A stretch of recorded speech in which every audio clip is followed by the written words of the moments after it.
You finally got the raise. $10,000, $20,000, maybe even $50,000 more a year.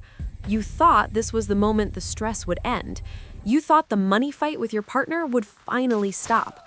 But it's 3 months later and you're still checking your bank balance before buying a plane ticket. You're earning more than you ever have, yet somehow you feel poorer. This is the salary mirage. It's a trick of the mind that keeps you running in place. Your brain is actually wired to make sure that no matter how much you make, you stay exactly where you are. Broke, tired, and scared of the next bill. You aren't bad with money, you're just a victim of a biological trap. But today, we're going to break the lock on that cage. Think back to 5 years ago. Think about what you were earning then. If I told your past self how much you make today, that version of you would think you were rich. They'd think you'd be driving a dream car and saving thousands a month. So what happened? The future you arrived, but the money vanished. You upgraded the apartment, you swapped the drip coffee for the $7 latte, you started buying the nice wine instead of the one on sale. These felt like small rewards for your hard work, but collectively they are a slow-motion car crash for your freedom. Here is the terrifying truth. If you don't fix the way you think, $1 million salary will still leave you living paycheck to paycheck. You're just doing it in a nicer house with higher property taxes. You've traded your freedom for a set of golden handcuffs, and the keys are held by people you don't even like. Why do we do this? It's because of the status tax. We live in a signaling economy. We don't buy a watch to tell the time, our phones do that perfectly.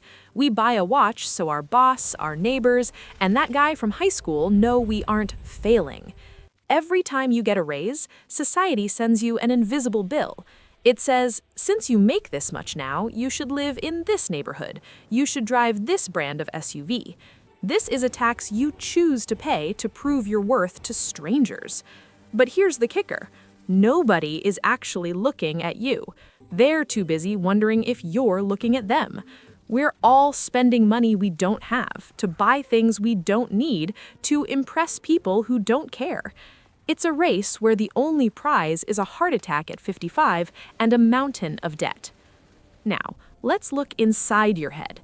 This isn't just about peer pressure, it's about brain chemistry. Meet your internal villain, dopamine adaptation. When you get a new car, your brain gets a massive hit of dopamine. It feels amazing. The seats are soft. The new car smell is intoxicating. But your brain is a master at getting bored. Within 6 months, that luxury car doesn't feel like a luxury anymore. It feels like normal. This is called the hedonic treadmill. You have to run faster and spend more just to stay at the same level of happiness. The high wears off, but the monthly payment stays for the next 5 years. You're chasing a feeling that is designed to disappear. It's like trying to fill a bucket with a hole in the bottom. No matter how much water you pour in, no matter how big your raise is, the bucket stays empty. Here is the secret the banks don't want you to know. Wealth is what you don't spend.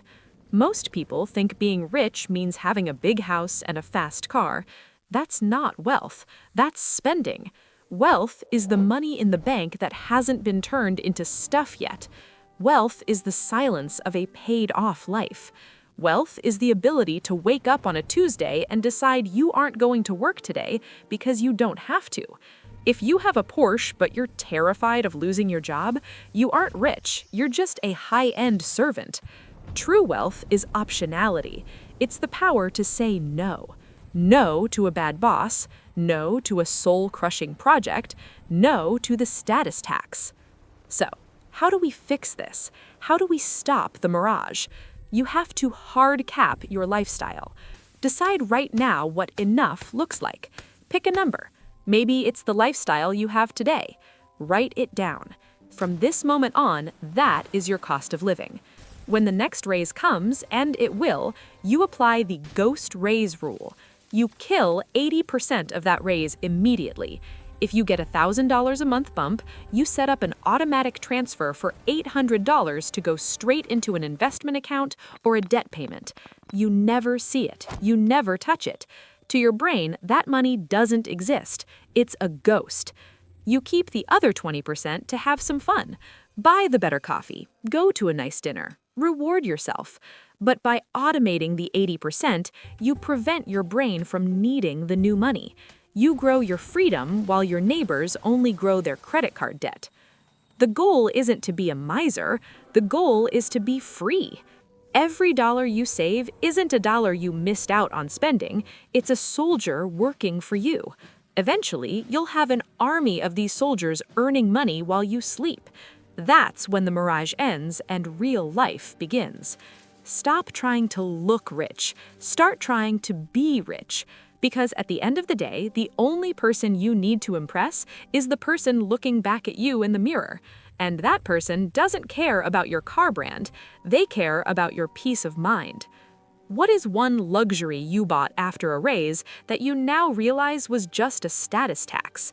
Tell me in the comments. Let's see how many of us have fallen for the same trap. Stop running. Start building. I'll see you in the next one.